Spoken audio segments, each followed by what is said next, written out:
In the autumn of 1980, two twin boys vanished outside a kindergarten in a quiet Oregon town. No witnesses, no leads, no goodbye. The case froze in time, leaving only a grieving mother and unanswered questions. But 27 years later, buried in a sealed courthouse archive, she uncovers a document never meant to resurface, and with it, a truth no one dared confront. Oregon, fall 2007. The chill came earlier that year. The maple trees in front of the town library dropped their final fiery leaves, twirling in dry spirals that scraped against the old stone steps. Claire Larkin gently pulled shut the wooden back door, which creaked, a familiar weary sound of something long forgotten. She tugged her dark cardigan tighter around her neck, not because of the cold, but because of a strange scent in the air, one not just of dust or damp wood, but something harder to name, as if memory itself were stirring. The town library was about to be demolished. A two-story post-war building made of red brick and crumbling roof tiles, it had been Claire's second home for nearly 2 decades. In less than 2 weeks, it would be replaced by a gleaming, modern organic food market, shiny, efficient, and entirely foreign to everything she had ever known. Most staff had already cleared the shelves, ladders, old notices from another century. But Claire lingered in the attic, where few came, and memories still clung to the walls. The flickering light of the fluorescent bulb overhead sputtered like it might die at any moment, but it was enough to reveal torn boxes, disintegrating maps, and stacks of dusty files, so covered in neglect they seemed purposefully forgotten. Claire knelt down, nudging aside a rotten wooden crate. Her breath was audible as the wood creaked. And then, beneath it, a steel file box emerged, cold, rusted, heavy. Across its surface was a faded red tape label, barely legible with age. To be held, do not reopen by court order, 1981. Claire froze. The words, seemingly mundane, struck her like a gunshot without warning. She didn't need time to decipher what they meant. 1981, exactly 1 year after that fateful day when her twin boys, Noah and Jacob, vanished without a trace, as if they had never existed at all. Her body went numb. A chill ran down her spine. Her hand reached out and touched the metal. Its icy surface made her flinch. Then, with trembling fingers, Claire broke the seal and lifted the lid. Inside, the documents were messily stacked, as though someone had hastily shoved them in. There were police reports, typewritten pages mixed with blue-inked handwritten notes, some smudged. Several pages were dog-eared, others yellowed from damp. She flipped through them, head spinning with old names. Investigator Patterson, Officer Wilkes, Interrogation File Number 03, when suddenly, something made her breath catch. A black-and-white photograph, blurry, yet sharp enough to pierce. It had been taken from afar, showing a small tin-roofed house surrounded by rotting wooden fences. In the bleak landscape, the bottom right corner of the image gleamed, as if the camera had accidentally caught a ray of sunlight. Claire leaned closer, her eyes widened. It was a 6-pointed silver star pendant, one of the 2 necklaces she had bought for Noah and Jacob on their 3rd birthday. A wave of dizziness hit her, forcing her to sit on the cold wooden floor. The air felt frozen. How had that necklace ended up here? And then, a second blow. Her eyes landed on a loose piece of paper tucked beneath the file stack. A jagged corner, a line scribbled in black ink. Do not release to the press. The mother is not to know. Claire felt her heart seize.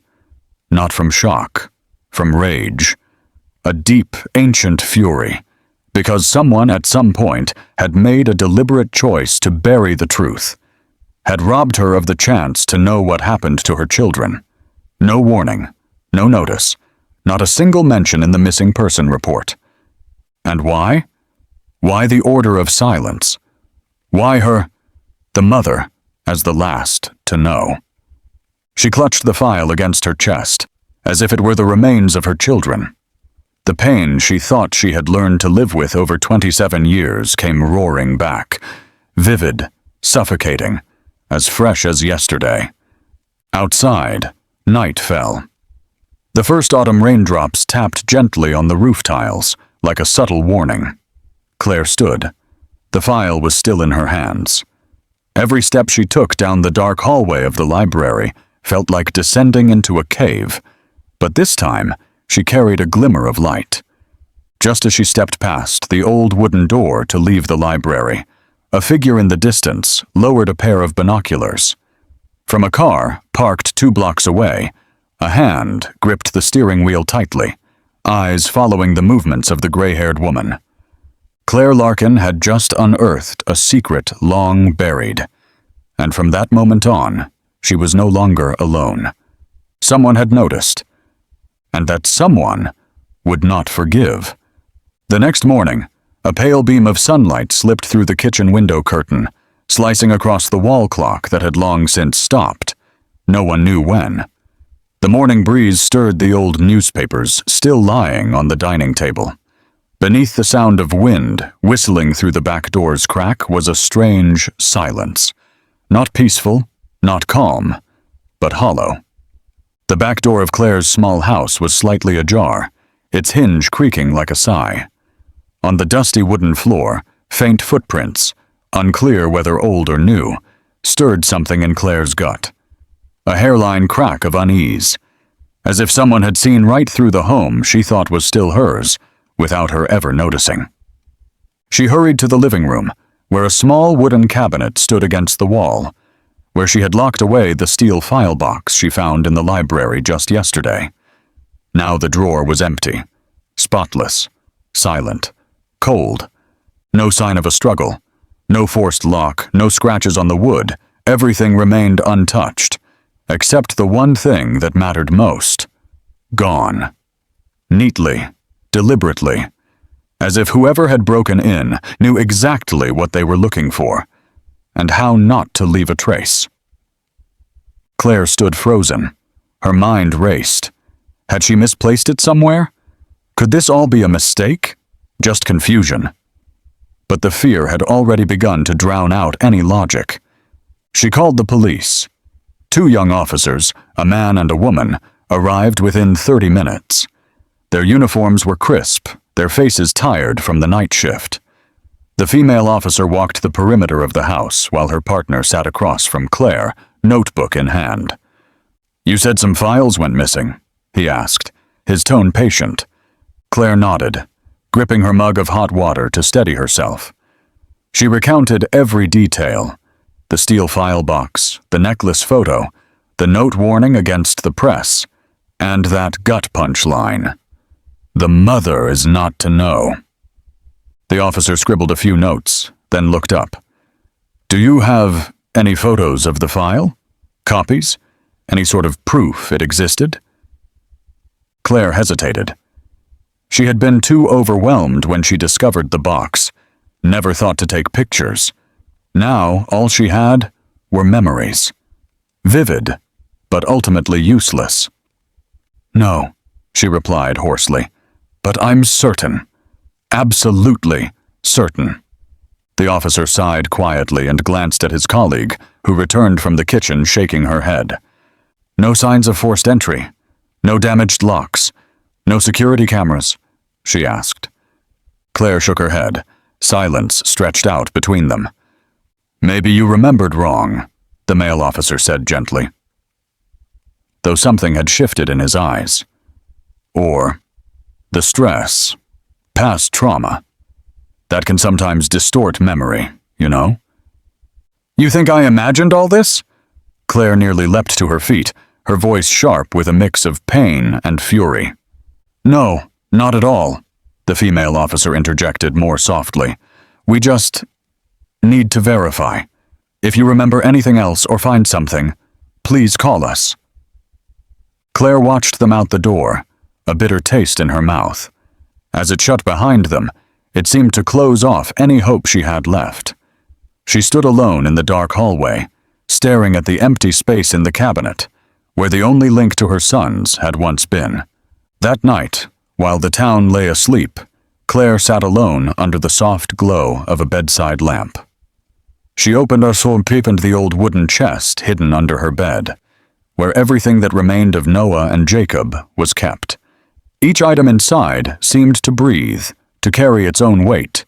The birth certificates, the last Christmas photo, a wool sock she had knitted, a few pages from her late husband's journal. At the bottom, she found a small envelope, yellowed with time, one corner peeling open. But the handwriting was intact, round and soft, and the name on the sender line tightened her chest. Margaret. Margaret, their preschool teacher. The woman with honey blonde hair always tied neatly behind her neck, who used to laugh easily and take Noah and Jacob for walks around the schoolyard. The one who'd visit Claire every Friday, drink tea, play the tiny ukulele in the corner of the living room, then vanished without a word, exactly a week after the twins never came home. Claire opened the letter. The tone was gentle, like a whisper from a far-off memory. Margaret wrote that she had to leave for personal reasons, that she hoped Claire was staying strong, and that children are the most precious gift God has given this world. No mention of the disappearance, not a single word about the truth. But at the bottom, there it was, a return address, a rural area just 2 hours' drive from the old town. Claire laid the letter down on the table. Her expression changed. Fatigue gave way to something else. Resolve. Steel. Margaret knew something. Maybe everything. Maybe she was the last crack in a chain of memory everyone else had sealed shut. Claire clenched the letter in her hand. Any explanation, any truth, if it still existed, she had to hear it from the source. She would leave at dawn. Whether Margaret admitted or denied it, whether it was truth or just another broken shard, Claire needed to hear it. No more letters, no more photographs, no more guesses. Only the truth. The small white house nestled between ancient poplar trees, its moss-covered tiled roof and weathered steps evoking a bygone era. The poplar leaves rustled in the midday breeze, casting dappled shadows on the gravel path. Sunlight filtered through the foliage, flickering over the low iron gate. Each step Claire took seemed swallowed by the oppressive stillness, a silence so dense it was suffocating. In her hand was the old letter, its paper yellowed, corners creased, but each carefully penned line stood out clearly, like echoes from the past. Margaret. That name resonated across time. Once a gentle preschool teacher, now a woman who vanished without a trace right after Claire lost her children. Claire took a deep breath and approached. The iron gate swung open effortlessly. Unlocked. It seemed Margaret feared no one, or never imagined anyone would come looking. She rang the doorbell. A long pause, then another. The front door creaked open. A woman stepped out. Claire recognized Margaret almost instantly, her gray hair neatly tied back, petite frame, and a face still bearing a kind expression, though time had etched its lines. What had changed profoundly was her gaze, cold and unyielding, like a steel door about to slam shut. "Claire?" Margaret asked, startled. In that moment, her face flickered through a series of unguarded emotions: shock, confusion, and finally, defensiveness. "I just want to ask a few questions," Claire said, her voice steady but betraying the cracks beneath. "About Noah and Jacob." Margaret slowly shook her head. Her expression hardened into stone. "I don't know what you're talking about. If you don't leave immediately, I'll call the police." That voice bore no resemblance to the woman who once sang lullabies to children in the schoolyard. Before Claire could respond, the door slammed shut, a heavy sound that severed any hope of dialogue. Claire stood at the gate, her shoulders trembling. She didn't know how long she remained there. Each passing second was a cruel reminder that the past was locked away, and the keyholder was actively avoiding it. She turned and slowly descended the steps when a voice called from the adjacent yard. She hasn't changed a bit, has she? Claire turned back. An elderly man with silver hair, leaning on a cane, emerged from the shade of the poplars. His face bore the deep lines of time, but his eyes remained sharp, observant, as if he still viewed the world through the vigilant eyes of a former guard. "I'm Henry," he said. "Long-time neighbor. I used to be the security guard at the preschool where Margaret taught. I remember what happened in 1981 very well. Back then, Margaret suddenly adopted 2 little boys." "No one questioned it?" Claire asked, her voice catching. "We did ask, but she claimed they were relatives sent for temporary care. No paperwork, no verification. People trusted Margaret because she was kind and a teacher. But I found it odd. The boys were afraid of lights, always clinging to each other. One of them cried every night." Claire clenched her fists. "Are you sure?" "It couldn't be a mistake." "Impossible," Henry replied. "I even remember the silver star-shaped necklace one of the boys wore. I thought it was a family heirloom. Now thinking back, perhaps it wasn't hers." Claire was speechless. She exhaled slowly as if surfacing from deep water. Perhaps this was the missing link. For the first time in all these years, she felt she wasn't alone in her memories. "Do you know anyone named Jason?" she asked. "I heard he was close to Margaret." Henry nodded, his gaze turning somber. "Jason was the physical education teacher. Young, quiet, seemed infatuated with Margaret, always helping her silently. But after that year he quit and left. If anyone knew Margaret's secrets, it was him." Claire returned home that very afternoon and searched through old files. In a faded staff directory, she found Jason's phone number. With little hope, she called. The line picked up after 3 rings. A middle-aged man's cautious voice answered. "Jason speaking?" Claire could hardly believe it. "This is Claire Larkin, mother of Noah and Jacob. I think I need to meet you." Silence. Then Jason responded, "Tomorrow, 11 a.m., Ethel's Cafe on the eastern outskirts." Claire barely slept that night. The next morning she arrived early. In her small handbag was the only copy of the necklace photo, the image that had reignited all her suspicions. She waited. The coffee before her grew cold. The waiter refilled her cup 3 times, but Jason never showed. Claire called again. The phone was turned off. She waited another hour, then quietly left. Her figure faded from the empty cafe, while a man hidden behind a stone wall at the corner silently observed, his hand slipping the phone back into his coat pocket. As evening fell, Claire had to drive through a deserted hill road flanked by dense forests to return home. The sky turned gray, wind rustling the branches. She gently pressed the brake to slow down on the descent. But the car didn't stop. She pressed harder, to no avail. Ahead, the cliff edge loomed closer. Claire turned the steering wheel sharply to the right. The tires skidded on the gravel. A horrifying screech echoed. The car swerved, tilted, then halted, less than a meter from the precipice. She collapsed onto the steering wheel, gasping. Cold sweat drenched her forehead. Her panicked eyes glanced at the brake lever, severed. Clearly someone had tampered with it. That night, as she sat dazed in the dark living room, the lights off, her phone vibrated. A message from an unknown number. "Stop, or you'll die." Claire read it repeatedly, her eyes shining not with fear, but determination.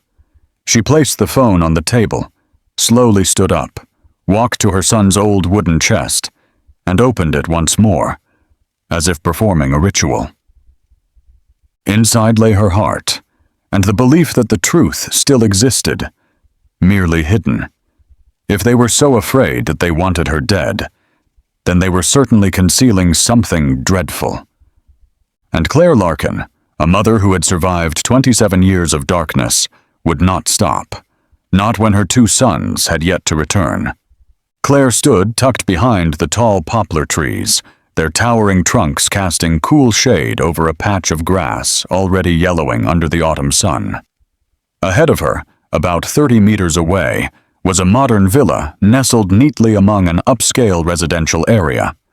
The glass-clad facade shimmered in the soft sunlight, and light breezes carried the scent of cut wood and freshly trimmed flowers. Everything here was orderly, peaceful, the very opposite of the storm churning in the heart of the middle-aged woman poised at the edge of time. From afar, she saw Noah. The man stepped out of a gleaming black car, tall, composed, exuding quiet confidence. He wore a crisp white shirt under a charcoal gray coat, his movements decisive, but not harsh. A young woman walked beside him, her hair neatly tied back, holding the hand of a little girl about 5 years old. Her floral dress fluttered gently in the breeze. Noah bent down to open the car door carefully, helped his daughter step out, then gently placed his hand on his wife's back as they walked up the porch. Claire stood there, frozen, almost entranced. She watched how he bent down, how he smiled at the child, how he tilted his head to listen to his wife. Those tiny movements were achingly familiar, unmistakable. Every glance, every contour of his face carried the image of Robert, her late husband. The way Noah adjusted his daughter's dress was identical to how Robert used to straighten the shirts of the twin boys before school. Claire placed her hand over her chest, trying to calm the wild beats of her heart. She didn't know how long she had stood there. All she knew was that the surge of emotion, pain, longing, they all converged into one overwhelming wave. And then she decided to walk forward. Every step felt like plunging deeper into an abyss, her feet heavy, her will unshaken. The wife had already gone inside, leaving only Noah retrieving a bag from the car. Claire approached the gate. The scent of sweet bay laurel in the garden made her momentarily dizzy. "Excuse me, are you Noah?" Claire asked, her voice trembling, but clear. Noah turned around, eyes narrowing in caution. "Yes, and what does that have to do with you?" His voice was cold and firm, his expression betraying no trust, as though he were confronting a suspicious salesman or an imposter. Claire swallowed hard. Her throat was parched. "My name is Claire. I know this may sound strange, but I need to tell you something. About the year 1980. About 2 missing boys." Noah frowned but said nothing. Claire summoned all her courage. "I believe I am your biological mother." The sentence landed like a blade, slicing through the fabric of time. The air went still. Noah stared at her. His face remained unreadable for a few seconds, as if his brain refused to process the information. Then he blinked, let out a dry chuckle, which quickly turned into steel. "You're insane. I don't know who you are. I don't want to know. I already have a decent family, a mother who loved me all my life, and I don't need anyone to come ruin that." Claire tried to say more, but he raised a hand to cut her off. "If you ever follow me or my family again, I will call the police. Is that clear?" The gate slammed shut in her face without hesitation. Claire stood still, her throat tightened, unable to speak. Her eyes stung, but no tears fell. After 27 years of searching, she had braced herself for this scenario. To be denied, but she never imagined it would hurt this much. She turned away, walking slowly under the amber-tinged sunlight. Her shadow stretched long across the stone path. Every step fractured something inside. But Claire did not look back. She didn't scream or collapse. She was the woman who had survived 27 years of void, who had lived with a hole in her chest, who had endured where her husband could not. She knew this pain was not the end, just another curve in the road she had to overcome. That night, Claire returned to the villa once more, when the house had gone dark, the windows quiet, and the neighborhood had drifted into deep slumber. She wore rubber gloves, walking silently to the back. The trash bin had been rolled to the curb, waiting for morning pickup. She lifted the lid, and sifted through each layer of plastic bags. Her hands didn't shake. Her eyes didn't blink. In the discarded waste, she found an old toothbrush and a small face towel with a few strands of hair still clinging to it. Objects others would find worthless, but to Claire, they were keys. She carefully sealed them into a plastic bag. Methodical. Precise. She felt no disgust, no guilt. She was simply doing the only thing a mother could do: search for her child. Back home, Claire sat beneath the amber glow of a desk lamp, placing the sealed bag down. She picked up her phone, scrolling to a DNA testing center whose number she had saved months ago. She tapped send. When the screen displayed submission successful, she leaned back in her chair. Silent, but inside her, a fire was burning. No one believed her? Fine. No one remembered. That was fine too. As long as the truth existed somewhere, she would drag it into the light, no matter how brutal it might be. Jacob lived in a modest little house on the southern outskirts of Portland. The neighborhood wasn't new, but it was quiet. Front lawns were neatly trimmed, and the white fences had recently been repainted. It wasn't the kind of place for the successful elite, but enough for an adult to live independently and peacefully in his own world. Claire had been watching this place from afar for 3 straight days, each light flicking on and off, each shadow moving behind the curtains.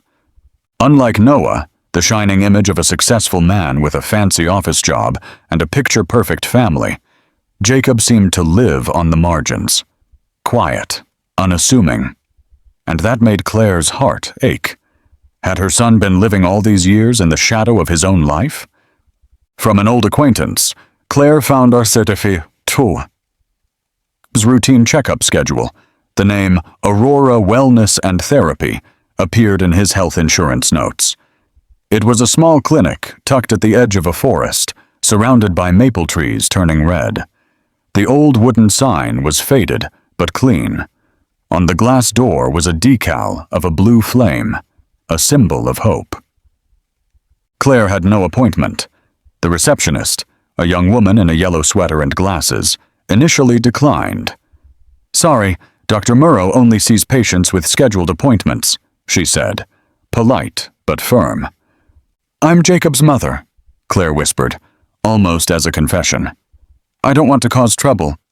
I just need a few minutes to share something." The girl looked at her, then quietly got up and went inside. A few minutes later, Claire was invited to a back room, a cozy space with pale pink walls, low wooden bookshelves, and a lavender essential oil diffuser. Dr. Murrow was a man in his 50s, salt and pepper hair, kind eyes, but deep and perceptive. He nodded for Claire to sit. "I can't disclose any medical details due to policy," he said, after listening to most of Claire's story, his voice calm and measured. "But I believe you mean no harm. And I believe Jacob will need to know eventually." Claire said nothing. She only stared at her tightly clasped hands resting on her lap. "I don't need to know anything about his diagnosis," she said softly. "Just, if my son ever mentioned anything, a memory, an image, a name, I just need to know if he remembers me." Murrow pondered for a moment. Then he leaned forward. "Jacob often dreams of a woman in a velvet purple dress standing by a window, singing a lullaby. He never sees her face clearly, but the song always wakes him." Claire let her hands fall. Her eyes went distant. Velvet purple. She had worn that very dress on the day everything changed. The lullabies, each song, each lyric, those cold nights when she pressed her cheek to her son's. She remembered them all. "There's another image," Murrow added. "A flashlight, very bright, shining straight into his face during a heavy rain. And a scream. Jacob doesn't know why it haunts him, only that it was the first nightmare that led him here." Claire turned her face away. She didn't want the doctor to see her eyes, but the tears had already breached her lashes. It rained that day too, heavily. She had been stuck in traffic for nearly 20 minutes. By the time she reached the school, the gates were closed, and from that moment on, the world shattered. Elsewhere, in his small room, Jacob was flipping through an old, worn notebook. It had sat at the bottom of a drawer, forgotten for years. The fabric cover was frayed, the spine loose. Inside were yellowed pages, scraps of colored paper, scribbles in pencil, and fragments of memories he'd once been too afraid to keep. A plastic train-shaped button, a wax crayon drawing, 2 boys, hand in hand, standing under a rainbow, and a round silver pendant, broken on one side. On the back were engraved letters, N.J., crudely carved but deep, like something etched into memory. Jacob picked up the pendant. It was cold and heavy in his hand. He remembered seeing Margaret wear something just like it when he was young. When he asked, she simply said, "An old keepsake," but he had never been allowed to touch it. And then his expression began to shift. His eyebrows furrowed. He remembered the dream, the woman by the window, the velvet dress, the dark hair, a wordless lullaby, haunting yet tender, and the rain, the scream, the flashlight beaming straight into his face, waking him in terror. Jacob stood up, walked to the mirror. He looked at his face. The features were familiar, but felt strange. A shadowed figure lurked behind his reflection, as if he had lived his entire life under a name that was never truly his. His hand clenched the pendant. His heart raced, not from panic, but from fear. Fear of what his heart was finally trying to say. Some part of him had always known, but he had buried it, wrapped it up, sealed it with the stories told to him since childhood. Now that seal was cracking, and light, however faint, was seeping in. Jacob lowered his hand, placed the pendant on the table, but his eyes never left it. Maybe. It was time to find out the truth. 1 week later, a thick envelope from the testing center arrived at Claire's house. The mail carrier knocked 3 times, nodded politely, then quickly left. Claire stood by the doorframe, not touching the envelope right away. She looked at it like a living thing, fragile, volatile, possibly holding the greatest hope, or the final shock that her worn-out heart might not survive. She brought it into the room, placing it gently on the old wooden table that had seen countless desperate letters, clipped newspaper fragments about missing children. But this time was different. This envelope wasn't speculation, wasn't rumor, wasn't theory. It was the truth. Claire made tea, but didn't drink it. She sat there, both hands clutched around the envelope for nearly an hour. No lights on, curtains drawn, just the ticking clock and a dim slit of light slipping through the door crack. At last, she reached out and tore open the envelope's edge. A folded sheet inside. The bold letters at the top read, "Maternal relationship. Confirmed." Claire collapsed, unable to hold herself upright. Her back rested against the table leg, head bent low, hands gripping the paper as the black ink lines blurred under her tears. Not out of surprise, but out of affirmation. After all those years, after being called insane, after being asked to leave police stations, after being rejected by her own biological child, she had been right. Noah was her son. She whispered it aloud. "My son. My boy." Her voice cracked in the dark, but it carried something stronger than grief. A reborn conviction. The phone buzzed in the dead of night, slicing through the tense quiet of a narrow room. The glow from the LED screen lit up Jason's wrinkled, anxious face.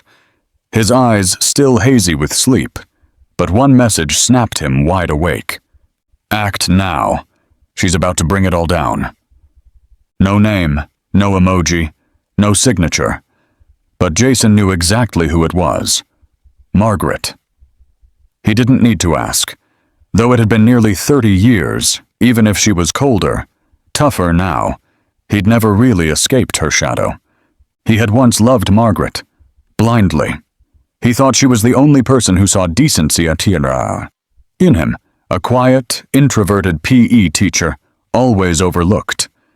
Margaret had once smiled, placed a hand on his shoulder, and whispered, "I believe in you." One short sentence, but it made him feel worthy.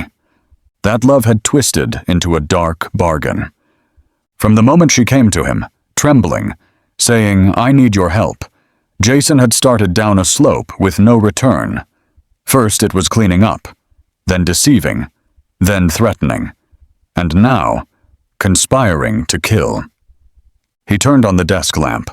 The dull yellow light cast shadows over a pinned city map on the wall, each route Claire traveled marked in red. He had tracked her for weeks: prayer group meetings, part-time shifts at a small library, visits to Jacob and the hospital. An open notebook lay beside him, filled with tightly packed notes, times, places, license plates. Jason sat down and exhaled.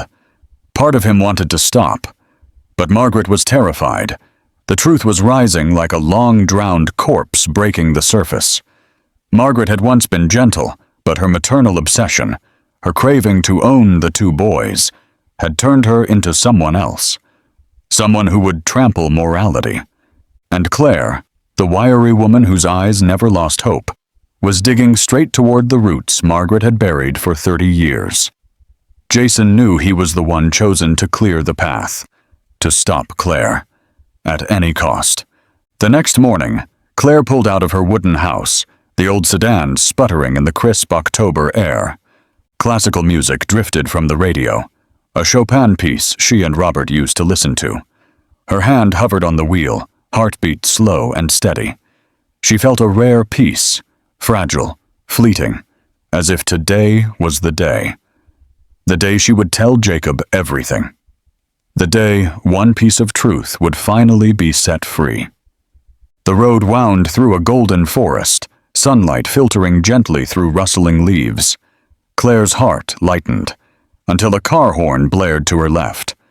In a flash, a black SUV burst from an unmarked junction, ramming toward Claire's sedan at a speed too fast to dodge. Metal screeched. Glass exploded. She caught a glimpse of a man's face under a low baseball cap, eyes cold as steel, before everything went black. Not far away, Jacob stepped off his porch. He was about to grab coffee when a loud crash sent a jolt through his chest.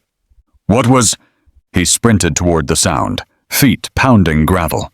Rounding a bend, he saw it, the nightmare scene. Claire's car flipped sideways, hood steaming, windows shattered like memories fracturing. "No, no, no!" Jacob gasped, yelling as he ran. "Claire!" he screamed, the name of the woman he hadn't been sure he believed in just days ago. But now, nothing else mattered. He had to get her out. He wrenched the car door, blood smearing his hands from broken glass.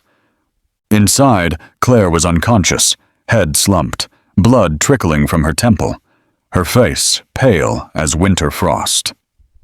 "It's okay. You'll be okay," Jacob whispered, nearly praying, hands cradling her shoulders to stabilize her spine. Trembling, he pulled out his phone, choking on emotion. "A woman's been hit. Route 14, near Maple Junction. Please, hurry." He ended the call and looked at her face, then realized how naturally Mom had just slipped from his mouth. No hesitation, no resistance, just belief and fear. Because he knew, if she died before the truth emerged, it wouldn't just be a loss. It would be a curse repeating itself into the next generation.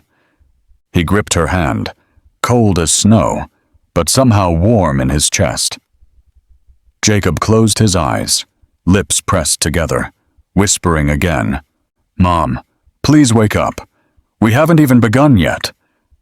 And he didn't know that far off, in the shadow of a parked car hundreds of feet away, a man was watching through binoculars. Jason, silent, eyes void of regret, but also no longer sure if Margaret was still someone worth protecting. The regional hospital was lined with long, sterile white corridors that seemed to swallow all sound. The sharp scent of antiseptic clung to the air, mingled with the squeak of rubber soles and the rhythmic beeping of heart monitors behind closed doors.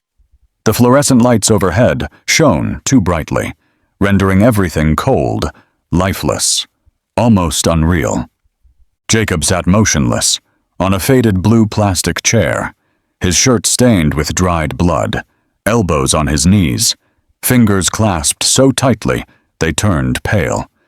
His eyes were vacant, locked on the gap beneath the emergency room door, behind which Claire had been taken just hours earlier. He no longer knew how long he had been sitting there. Maybe an hour, maybe 3. Time had ceased to be something measurable.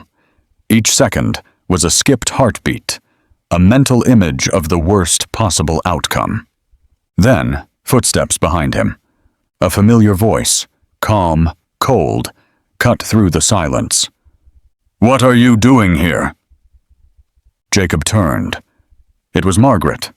She wore a dark gray knit coat, her scarf neatly tied, as if she'd just left a boardroom, not a hospital. Her face was lightly made up, showing no sign of fatigue or tears, only narrowed eyes, evaluating him. "She almost died," Jacob said, his voice gravelly like broken stone. "I pulled her out of the car. If I'd been a few minutes later, and you risked your life for someone like her?" Margaret cut in, emotionless. "Did you think about me? What if you had been hurt?" "Mother," Jacob repeated, as if testing whether the word still meant anything. He looked at Margaret for a long time, really looked, and as if a mask had fallen away, the familiar tenderness was gone. No more comforting arms, no more gentle perfume from the woman he used to remember. Before him stood a stranger. Margaret's eyes now brimmed with something else, not concern for him, but fear of what Claire might reveal. Fear of a truth clawing its way to the surface. Jacob said nothing. Margaret remained still, waiting for an answer. When none came, she turned away, leaving behind a bitter parting shot. "You're making a mistake. A big mistake." She walked off, each step stiff, as though she had just shut an invisible door between them. Hours later, the steady beeping of a heart monitor was the only sound in the quiet room. Claire lay there, pale, an IV needle in her left arm. The wound on her forehead had been stitched. Her hair fanned across the white pillow. Then her eyelids fluttered. A soft groan escaped her dry throat. Claire slowly opened her eyes, squinting against the bed lamp's glow. Momentary confusion, then recognition. "Jacob," she whispered, unsure if it was a dream or real. The door swung open. Jacob entered almost instantly, still in the blood-stained clothes. He approached the bed, bent low. "You're okay. The doctor said it's just a mild concussion. We're lucky." Claire gave a faint smile, her cheek barely twitching. "I brought this for you," she murmured, voice weak but firm. Her trembling hand reached inside her hospital gown and pulled out a crumpled envelope and a small silver object that caught the light. Jacob took the envelope. His hands shook as he opened it. Inside was a printed document, a DNA test result. The bold header read, "Maternal relationship, confirmed." Then he noticed the second item, a silver pendant, round, etched with 2 letters, NJ. Inside was a tiny photograph, faded, but still clear. A family of 3, a kind-eyed man, a beaming woman, and twin boys sitting on their laps. Jacob broke down. "I remember this necklace. That day, I gave it to you to fix because it broke. Then I disappeared." "Yes," Claire nodded, tears streaming from her eyes. "I kept it, every day, every year. Whenever I thought I couldn't go on, I'd hold it and remember you." Jacob clutched the necklace with both hands, pressing it to his chest. The images that haunted his dreams now returned vividly. The chipped wooden kitchen table, a distant lullaby, a gentle hand stroking his hair as he fell asleep. His voice trembled, but was certain. "Mom, I don't remember everything, but I believe you." Claire lifted her hand, gently touching his cheek, brushing his hair like she used to. You don't need to remember it all, because your heart already does. Jacob couldn't hold back. He threw himself into her arms, holding her tightly, as if afraid she'd vanish if he let go. Their first embrace in 30 years. Warm, tearful, whole. I'm sorry for forgetting you, for doubting. No, you never forgot. I know you didn't. You were always here. Claire placed her hand on his chest. Right here.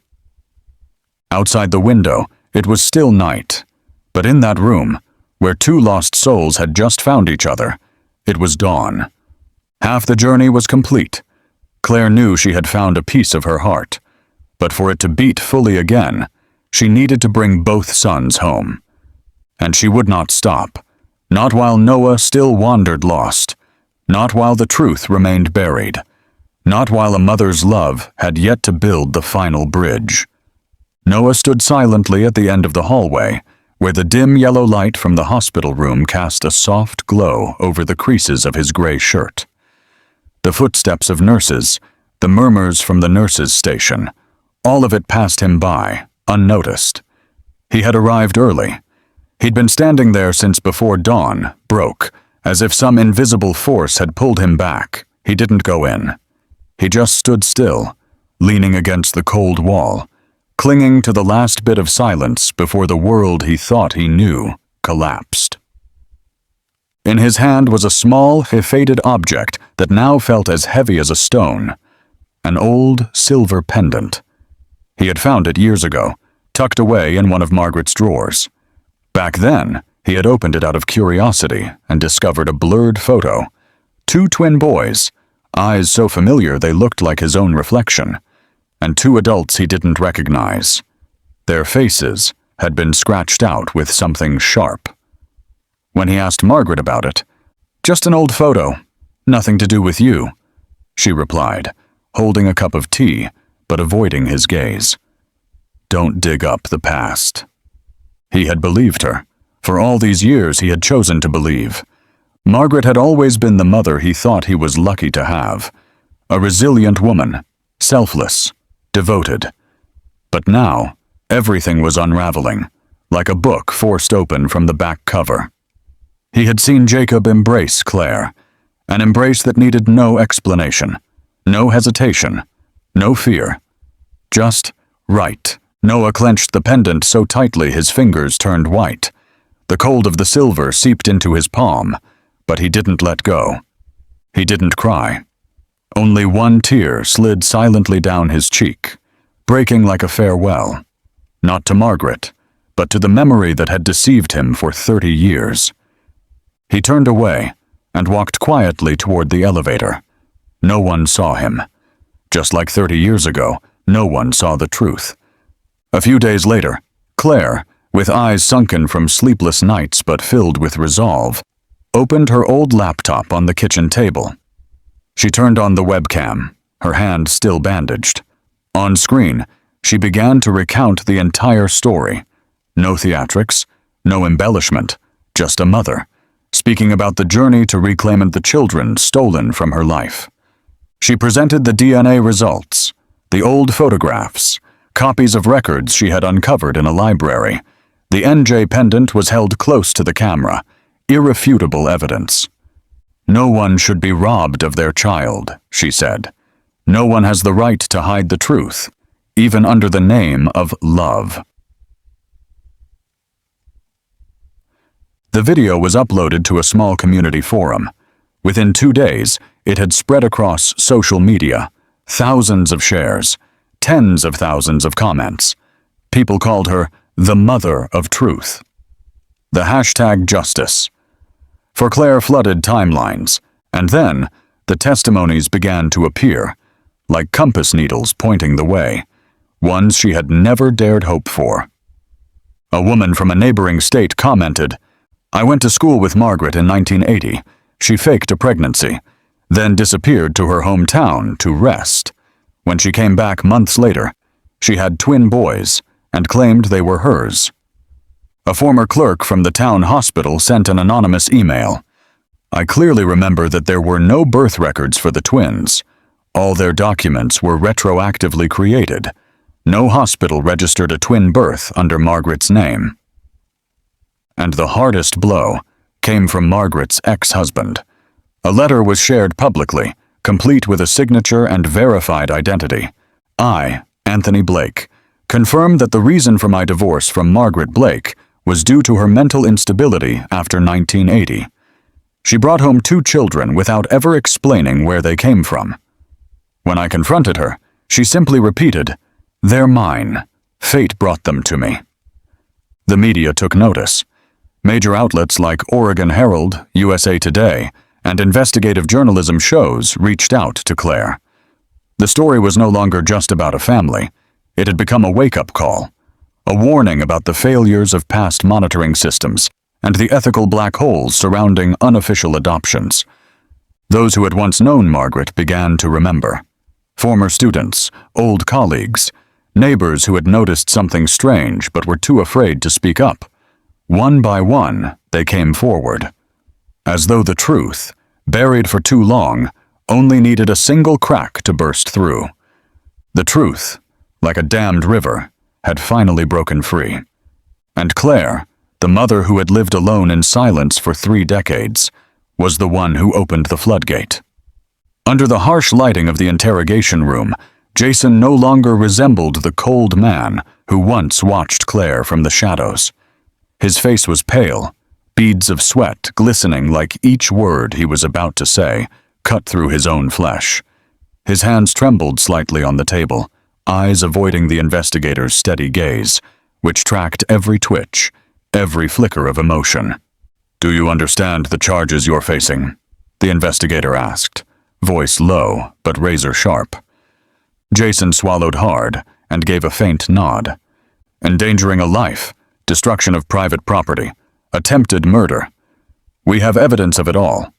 But what matters most is this: who's behind it? The officer laid photo after photo on the table. Jason exiting a cell phone store using a false identity. Traffic camera footage of the black SUV fleeing the crash scene. Fingerprint matches on Claire's car door handle. A message extracted from a burner phone. "Do it. She's about to bring it all down." There was no room left to deny it. Jason exhaled sharply, his voice cracking into a whisper like a confession to the night. "Margaret. She told me to. I just thought she needed protecting." The investigator clicked on the recorder.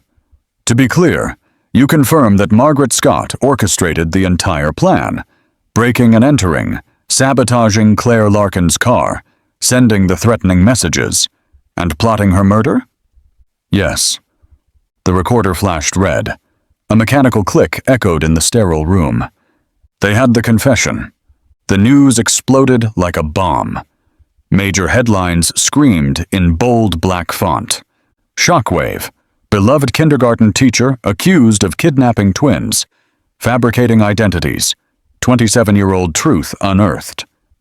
Feature stories delved into the life of Margaret Scott, once celebrated as a model caregiver in her community. But beneath that polished surface, the masks began to peel away. A former teacher, who asked to remain anonymous, shared on a primetime segment. "I once saw Margaret bring 2 boys into the school without any enrollment papers.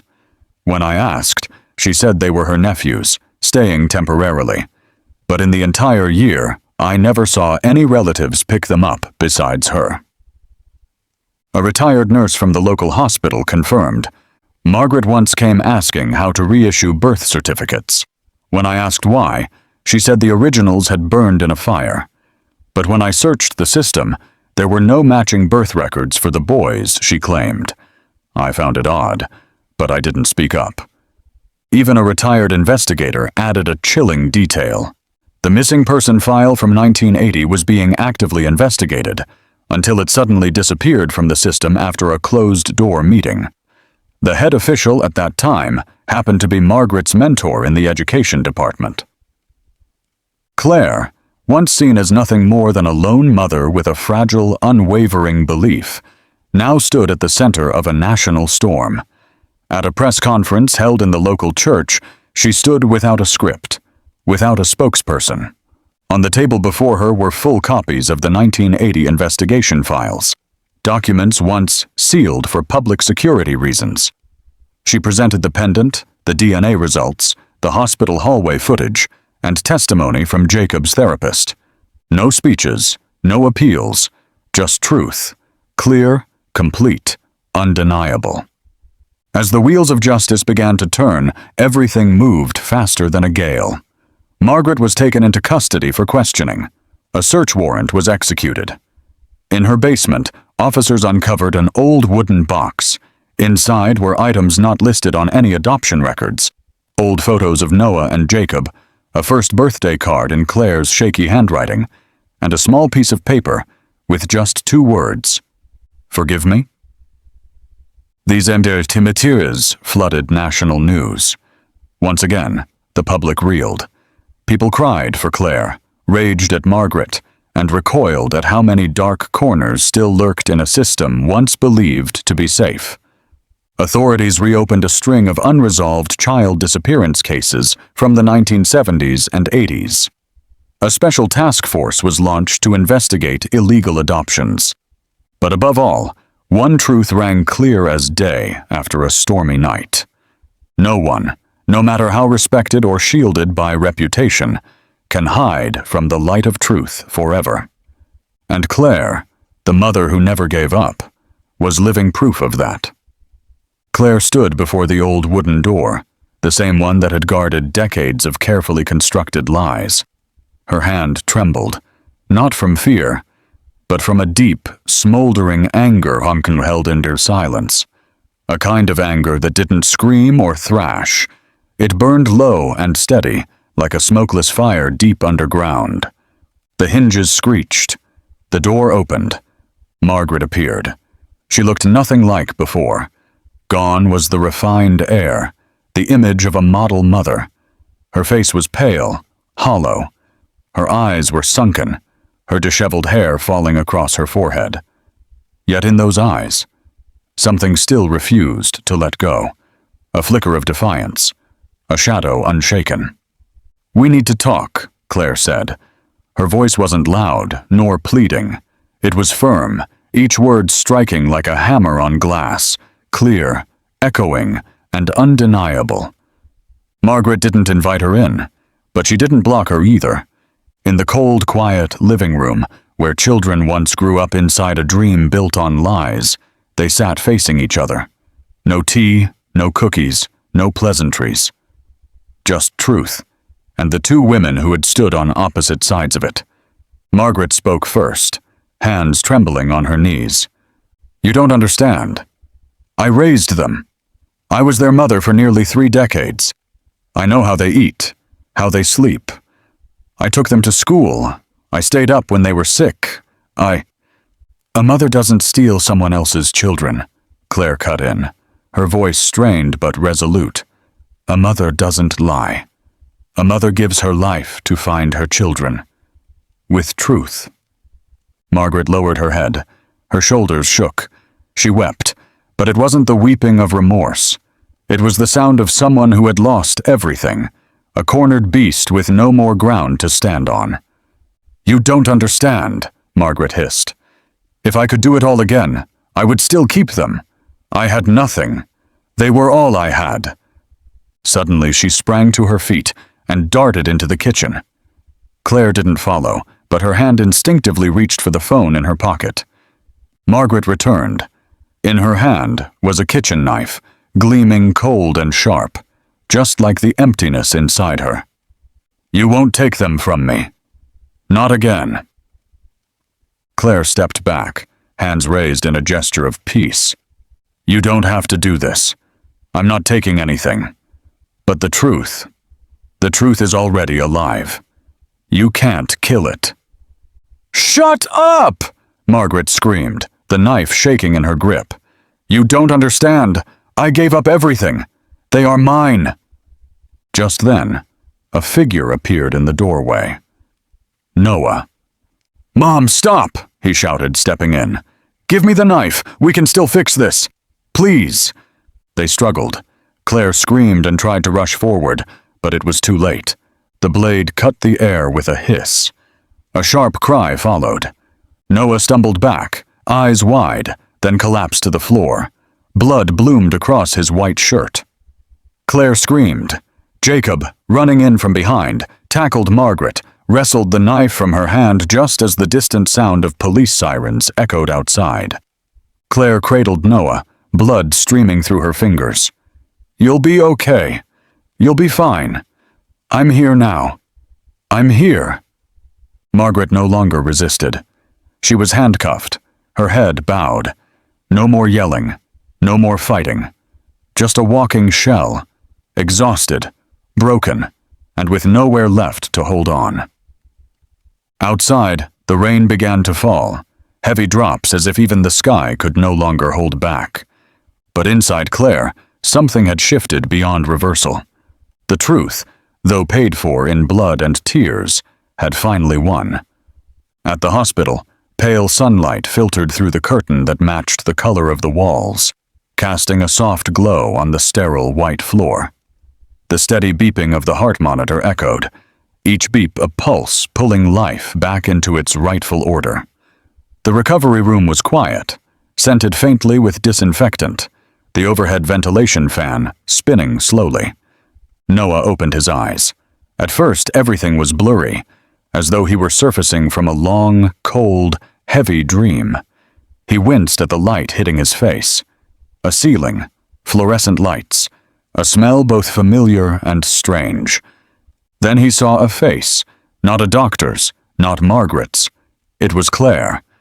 She was sitting there, her thin, dry hands wrapped around his, eyes swollen and lips trembling, as if terrified that the slightest release would let fate steal back the child she had only just found again. "You're awake. Oh God, you're awake." Claire squeezed his hand, feebly yet with fierce determination, as if her grip alone could defy the universe. Noah looked at her, longer than he had dared look at anyone in 30 years. In those eyes there was no doubt, no accusation, only a distant hazy memory, like an old photograph faded with time. A fragment fluttered through his mind. The smell of toast in the morning, a soft humming from another room, a hand brushing his cheek as he pretended to sleep. "Mom," he whispered. One simple word. But it took 27 years, a kidnapping, and a near death to say it aloud. Claire wept, not from pain, but from something being lifted, something vast and heavy. Years of guilt and hopelessness had led to this moment. She didn't sob. She simply lowered her head onto Noah's shoulder, letting the tears fall without restraint. Jacob stood behind them, silent, but his eyes shimmered. In them was a shared past finally returned, not just to him, but to all of them. 3 people, a family, no longer broken, bound by the same pain and the same love that brought them home. A few days later, the Oregon sky was a dull gray. Wind drifted across the damp fields, carrying the scent of freshly cut grass and the faint promise of coming rain. Claire wore a heavy coat, holding a small red velvet box in her hands. Beside her, Noah and Jacob, one on either side, walked slowly along a moss-covered path that led to a small hillside cemetery. Robert's grave lay alone beneath a maple tree, the headstone simple and engraved with only a few lines. Robert Larkin, 1945 to 1984. "You always waited for us to be found." Claire knelt. Her hands placed the velvet box gently in front of the stone. She opened it. Inside were 2 brand-new silver necklaces, identical in design to the ones from long ago. But this time, the back of each pendant bore an engraving, Noah and Jacob. She looked up. Raindrops began to fall, light as breath. "Robert, I found us," she whispered. "Late, but I kept my promise." Noah knelt beside her, holding her hand. Jacob stepped forward, placing a hand on his brother's shoulder. No words, no explanation, only presence and acknowledgement. Claire turned to her sons. Her eyes were still wet, but brighter than ever. I'm not perfect. I lost you both, but now I have the chance to begin again. I'll still need to learn how to be a mother, from the start, with you. The three of them embraced, not bound by blood alone, but by the journey, by the belief that endured to the very end. From above, a distant church bell rang, as if to affirm it all. A spring rain fell, cold but not bitter, gentle but never weak. It washed away the dust of lies, of grief, of everything that had once been buried. There on that hillside, in the rain and the sound of bells, three souls stood still, and their lives began to move again. Margaret sat silently in the courtroom, the once confident, calculating glint in her eyes now replaced by emptiness, like ash lingering after a great fire. Her face was gaunt, her nose sharp, eye sockets hollow as though sleepless for countless nights. No more crisp dresses, no forced smiles, no effort to hide the trembling. Only an aging woman, streaks of gray in her hair, fingers clenched tightly on the edge of her seat, clinging to the last shred of dignity in a courtroom where there was no longer a side left for her to stand on. The prosecutor rose, voice steady but sharp enough to slice through the thickened air. The list of charges came one after another without pause. Child abduction, falsifying birth certificates, abuse of authority in an educational environment, obstruction of justice, and most severely, intentional bodily harm during resistance.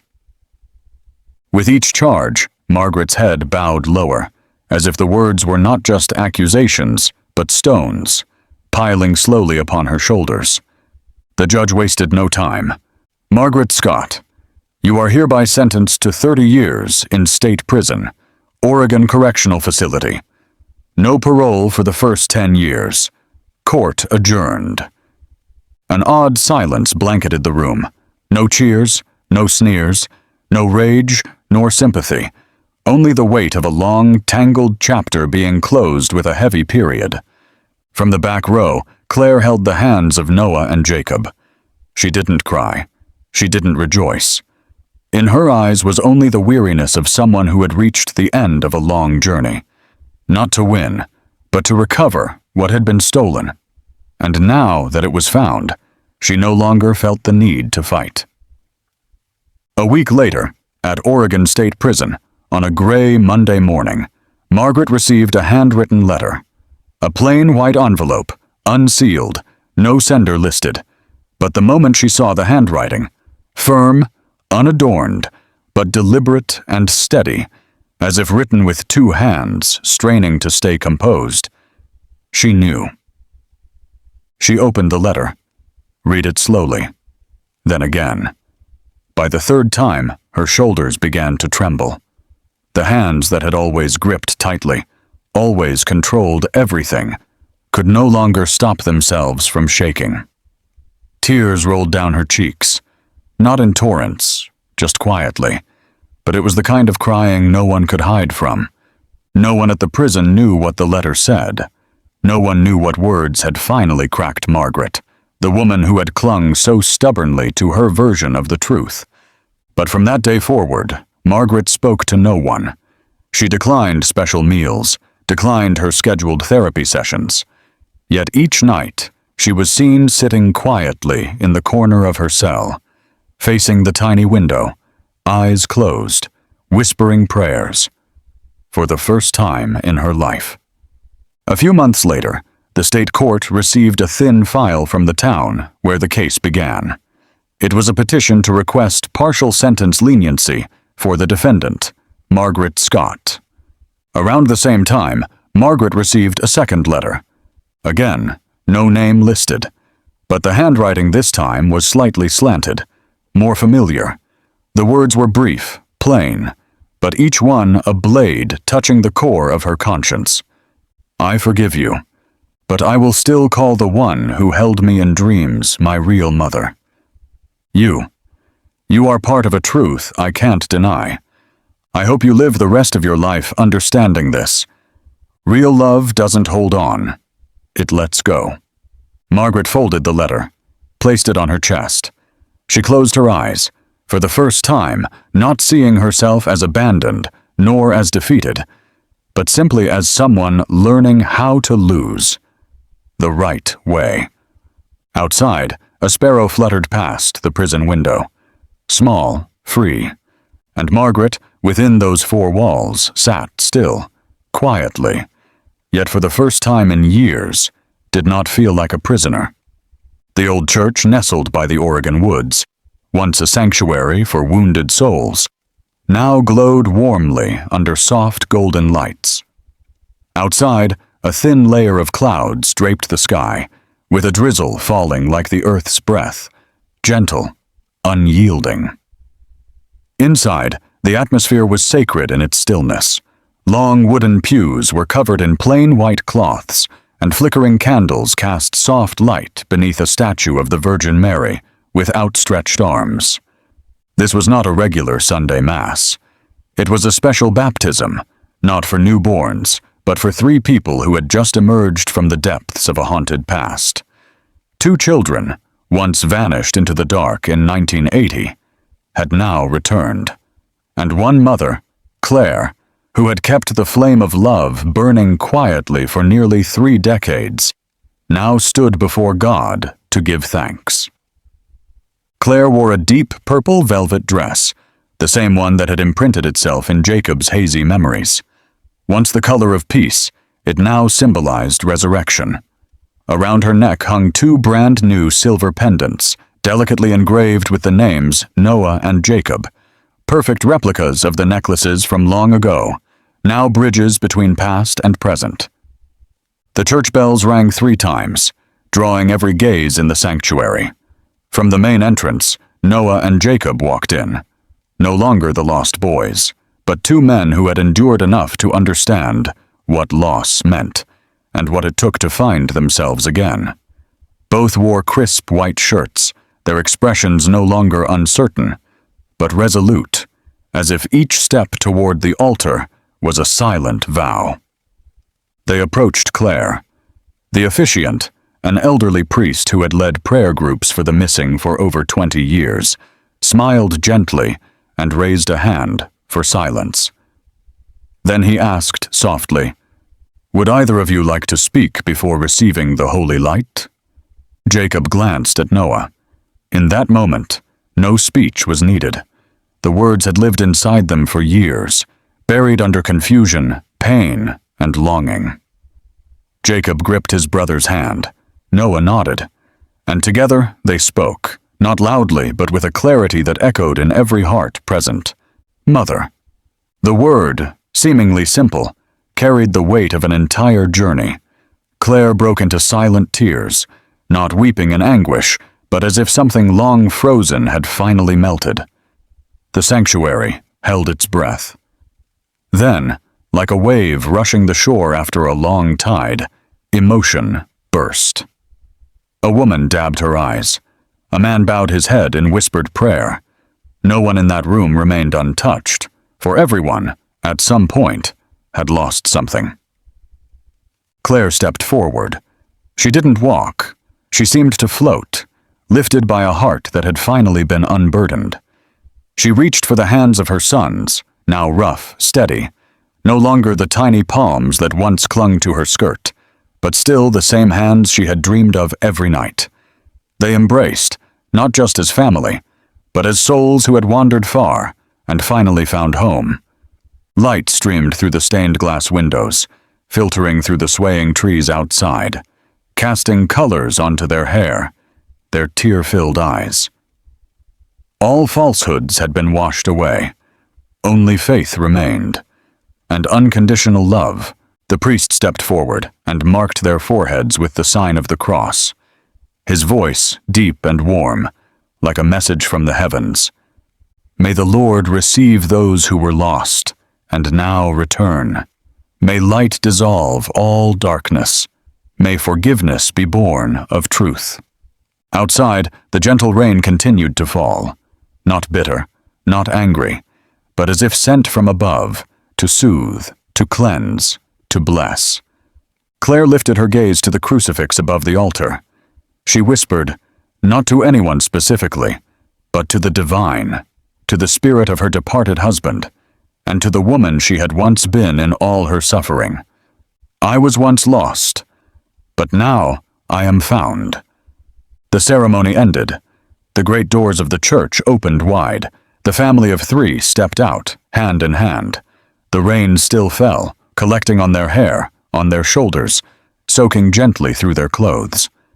But they did not flinch. This rain was not something to avoid. It was something to feel. A mark of the day they were reborn. On the stone path, their footsteps formed a single line, merging into one, as if declaring that the circle once broken had now been made whole again, with truth, with tears, and with love that never changed. Claire had once lost everything: her 2 children, her husband, the trust of her community, and even herself amid the long, lonely years. But there was one thing she never lost: faith. Faith that what had been taken would someday return, not in its original form, but in healing. And that is exactly what happened. Because she held on to faith and had the courage to face the truth, no matter how painful, no matter how dangerous, she found her family again. With honesty, persistence, and a deep belief in justice, she forced wrongdoers to face the blade of truth. No one is born knowing how to be a perfect mother. But Claire showed us that a real mother never gives up on her children, not after an hour, a year, or even a lifetime.